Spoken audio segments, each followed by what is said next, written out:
Atong ebanghelyo gigamit naman nato ni sa niadtong bulan sa June, no? The rejection of Jesus in Nazareth, ang iyang kaugalingon nga lungsod. Pero kining account ni Lucas mas aggressive ni siya o mas violente.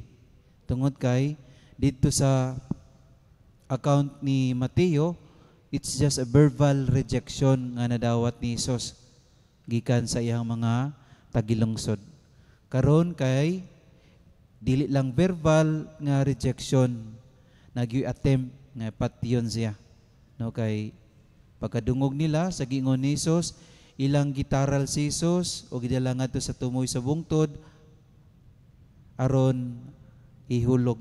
So gusto gyud nilang patyon si Jesus, no, tungod sa maong nadungog nila nga dili sila kadawat. Nining account ni San Lucas sa pag-reject sa tong Ginoo, dini usab gipakita kanato ang laing rason sa iyang rejection. Dili lang tungod kay familiarity breeds contempt. Kana bang dili sila kadawat kang Hesus tungod kay kabulo siya sa background sa pamilya ni Hesus. Karon dinhi sa tuang ebanghelyo, gisaysay usab ni Lucas ang laing hinungdan sa pag-reject nila ngadto kang Hesus. Og kini mao ang ilahang possessive nga attitude. Kini ilang pagkaigihan. Igihan. Kay ingnan man nila si Hesus, himo adini kanamo ang imong gihimo usab nga mga milagro dito sa Capernaum. Kabulo na si Hesus daan sa ilang huna-huna. Nakabasa na siya sa daan sa mga huna-huna nining mga tawhana. Nanaag yun sila nining kinaiyaha, no? Nga mga igihan ba? Kung naghimo ka og dagkong butang sa laing mga lungsod, buhata po na dinhi sa Nazareth. Taga diri gugga. Amo gugga. No? Taga diri gugga nagdako. Dapat kung unsa imong nahatag ngadto sa ubang mga lungsod, mao puy unta imong ibuhat, no, buhaton dinhi sa atong kaugalingong lungsod. Nangigi sila tungod kay siyempre si Jesus wala lamang nahimong bantugan sa iyang magtutudlo, daghan po siyang gihimo nga mga milagro ngadto sa uban mga lungsod. Manang they want him to make the same miracles didto sa Nazareth. Kay nangigi sila. Ikaduha, possessive nga attitude nila. Taga diri ka, amo ka, kababayan ta. Kung unsa imong gihimo dito sa Capernaum, buhata po na diri kay amo ka, no? Kining kinaiya sa pagka-possessive. Og si Jesus, sayod kitang tanan, wala siya ni buhat sa maong gipangayo nila nga mga milagro tungod kay ang milagro nga ilang gipangayo, it is not a sign of faith, di ba? Ang atong Ginoo, ahiya pa siya mohimo og milagro, kinahanglan napaganay mga interrogation ngayong mga pagpangutana. Kay gusto siya nga kanabang gikan sa imuhang pagtuo ang imong pagpangayo sa milagro. Ang tataw klaro naman kaayo nga diha sa iyang mga tagilungsod, they only want His miracles. Pero dili sila motuo. Sa gahom nga iyang gihimo, pinagi sa paghimo niyag mga milagro. Manang wala siya naghimo og mga milagro ngadto sa ilaha. Ug mao po'y hinungdan nganong gisalikway nila ang atong Ginoo. Mga igsoon, nindot ni nga pamalandungan nato. Kay usay na tay mga kinaiya nga mga igihan, no? Mangigita. Mangigita sa usa ka butang, mangigita sa usa ka tawo, kanatang natay kinaiya nga mangigita. Gusto nato nga naapod ta niini, gusto nato makabaton pud ta niini. Munang nakoy kaila didto, no, silingan namo sa katong parokyang nga akong assignan before. Kaning duha ka silingan, grabe jud ka competition ba? Naayod ang pagpangigi nila. Kay nga naman, kung unsay paliton sa isa, palabuan sa isa. Munang kung imong lantaw ng ilang balay at mangramampod, halos pareha silag mga gamit sulod sa balay. Kaya kung makita niyang isa nga mopalit og TV, flat screen, palit po siya flat screen kay ang atbangan gyud ang iyang silingan.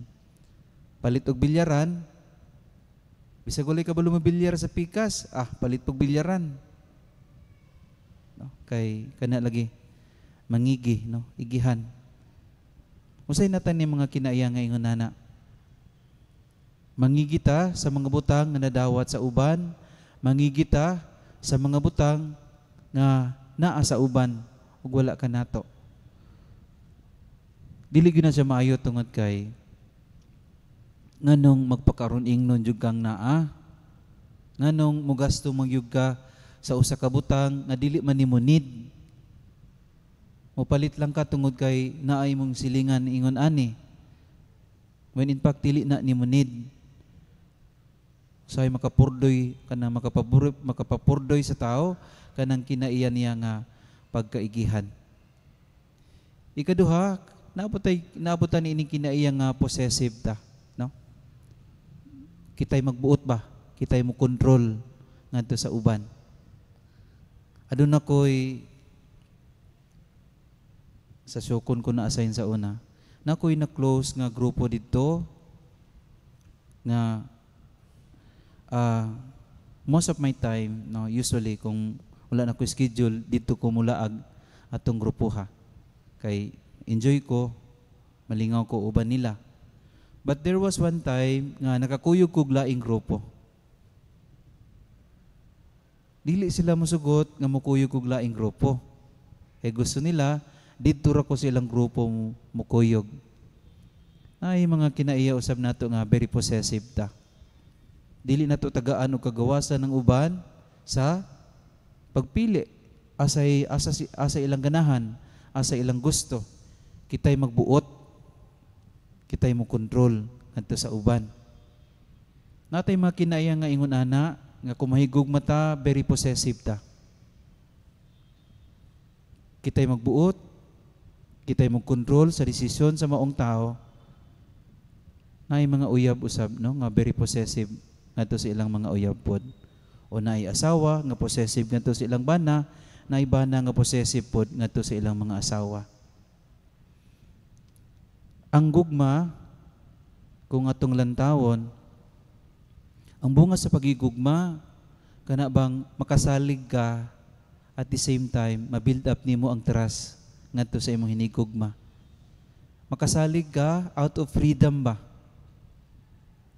Mas lami magunang ma-build up ang trust sa managtiayon pinagis kagawasan. Usahay possessive ta ngadto sa uban.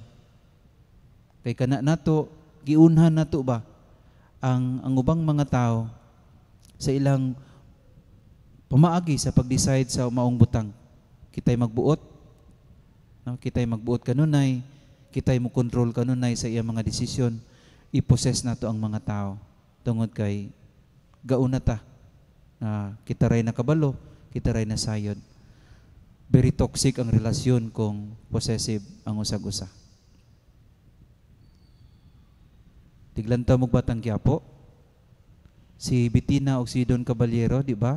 Ang klase sa ilang relasyon, very toxic. Kay possessive man ang maong babae ngadto sa iyang bana. Sa imo control. Sa mo kaina. Supposed to be ang kami niyon usa ka pamaagi diin kanabang there is mutuality in both of the couple diha na sa pag-decide sa mga butang para sa pamilya. Mutuality ba? Ikaw ang usag-usag yun ang motampo. Dili nang ang usaray mo control, ang usaray magbuot.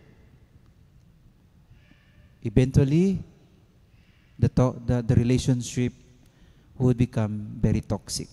Dili na nimo makita ang kalipay sa maong relasyon. Dili na nimo makita ang kalipay tungod kay wala namang kay kagawasan. Ang tinuod nga kalipay kanang gikan sa pagbati nato nga gawas nuntang nibuhat sa maong butang. Munang nindot ni nga pamalandungan nato, no? Kining kinaiya nato nga pagkaigihan o gusab kining kinaiya nato nga very possessive. Wa gyud ni ikatabang nato.